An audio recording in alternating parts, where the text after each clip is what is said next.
Okay, part 2 of our Japan parts video.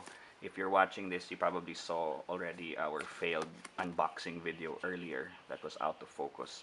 So I thought I'd redeem myself with this one, go into a bit more detail with, with the proper camera setup that is actually focusing on the box. So quick discussion. So as mentioned earlier, we bought this from Up Garage, used part from Up Garage. So in particular, this is from Up Garage, Ozaki Tauten, Ozaki 210, Ozaki Shi in Aichi Prefecture in Japan. I'm not sure where that is on the map, but it's somewhere there. Uh, and we bought it through the Kruber website. So basically, Up Garage, or this particular Up Garage in Aichi, is a physical store that you could actually go visit and buy parts from. Kruber, as I mentioned earlier, is the buying agent, online buying agent that handles um, purchasing stuff from Up Garage and shipping it over to you. When you buy, there are a number of shipping options available. Basically, the most expensive and quickest is FedEx, which will get to you in like 2 or 3 days, although you will pay an annoyingly high fee for that. The next is EMS or Express Mail Service, and the cheapest is SAL. I don't know what SAL in particular stands for because it's called Economy Air Mail in the Japan Post website. Economy Air Mail SAL. I don't know why, but anyway, that's what it is. SAL takes a long time, a fairly long time, and probably by the time we upload this next video, our blog post detailing buying from Up Garage is going to be up, and I'll put it in the details there. But basically, I bought this part in November 6, 2018. It was shipped out a couple business on the next business day, which I think there were holidays and weekends there, so I believe it was shipped out November 10, and by November 13 it had actually arrived in Manila, and goes through our postal service. And today, if you can see the date here, today is January 21, 2019. So yeah, it took that long to get here, but anyway, it's fairly cheap, and you know, it kind of makes it not too bad on the overall. So that's what it is. That's the signature of the guy that sent it. They actually declare the part that you bought. So Auto Parts shift knob. I paid 1,990 yen for this. Quite cheap for what it is. Basically, as mentioned, OEM, and let's open it now. OEM Evo 5 shift knob. Uh, Not a super rare part in a way, because if you think about it, I believe Evo 6. Evo 6 production is about 10,000 units. So this is 1 in 10,000. It has the blue stitching, which means it's a standard Evo, not a Tommy Mackinnon Evo 6.5 or whatever. That's the red stitching one, which actually I would have liked because the red would have matched our red saddle harness in our car.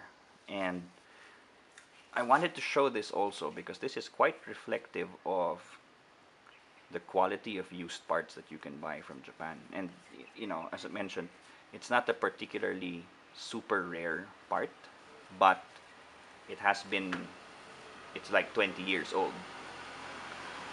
And the neighbor is driving by.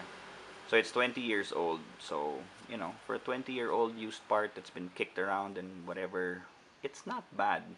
Uh, Given the super low wear on it, I would assume that this was probably taken off the car at some point early in its life and replaced with an aftermarket shift knob, and then later on found and sold through Kruber and Up Garage.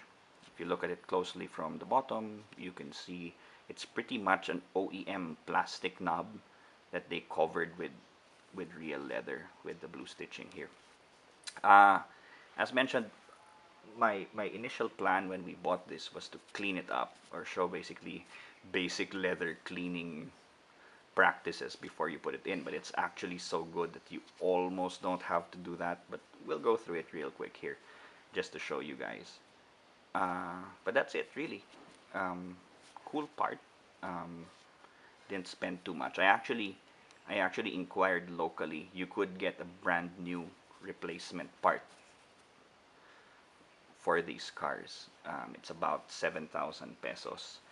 Uh, I paid 1,990 yen for this one, plus shipping. So this is running me uh, approximately around 1,300 pesos to buy this. Not cheap, but really for what it is. And if you gotta complete your, uh, I kind of wanted something OEM plus and leather, because leather is nice to hold, and I like the size and feel of these OEM Mitsu shift knobs. Uh, there's not really much options for you if that's the case. Okay, so real quick, basically with leather, I just like to use a good leather conditioner. So in this case, we're using really old turtle wax leather conditioner that has some kind of oil in it. Doesn't even say anymore what it has. Yeah, but this has some kind of oil that cleans up the leather and stuff. So number of ways that you can do it. I always just like to use a paper towel, because paper towels are clean and you can see what comes out of it with the paper towel. So it's just a matter of, I already shook this, by the way, before doing that. It's just a matter of putting it there. Looks yucky, and rubbing it on. That's why I was wearing gloves for this video, because I don't like getting this stuff on my hand when it's wet.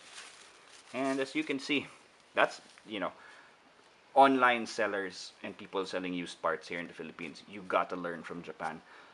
This is super clean, and I think I'll insert some pictures of what this looked like when we bought this, and the detailed pictures that were on the Up Garage website when we bought this. And man, these guys, no dirt on this. But anyway, you basically do that, rubby and all that good stuff to get all the dirt. And well, basically it helps in this case because we're reconditioning the leather, because leather over time can crack. So this is gonna take some time to reabsorb the